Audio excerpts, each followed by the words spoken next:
Chapter 18. Day Talk. But our little friend, Emmanuel Gonzo McElroy, didn't know anything about no god asshole.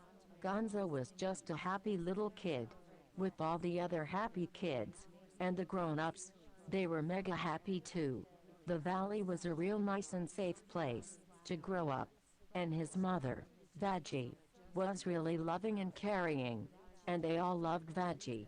Everybody just helped everybody when they needed it, because it was simply the best way to do stuff. And they never really disagreed about stuff because they were all very practical people, and they always found a solution that would help the community in a positive way, and in all that good spirit of love. Little Gonzo was raised, and he didn't have one single care in his life, except lately. Little Gonzo had asked himself some questions about life, and what makes life what it is, with all its wonders. And he asked himself, what was this whole business with God? Everybody said that God liked pretty funny kids, and everybody else was pretty funny, but me.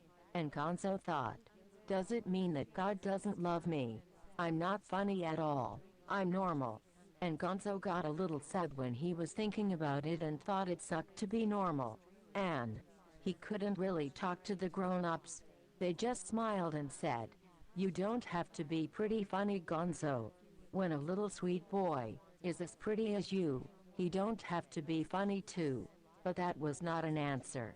And sometimes Gonzo would sit beneath a date tree and watch the other kids play. One of the favorite games was 100-yard race for kids with feet sticking out on their back. And that was pretty good fun to look at. And then little Gonzo would dream about maybe just a little hand sticking out of his forehead, so he too could do funny stuff, like scratching balls and ass, while picking his nose at the same time. That would be mega funny. When Gonzo felt real lonely for being normal, he often went walking among the giant date trees. Gonzo loved the trees, and he always had a special connection to the big old dates. Grandpa Rusty always said, if you listen carefully, you can hear them talk. But everybody just thought it was one of his stories.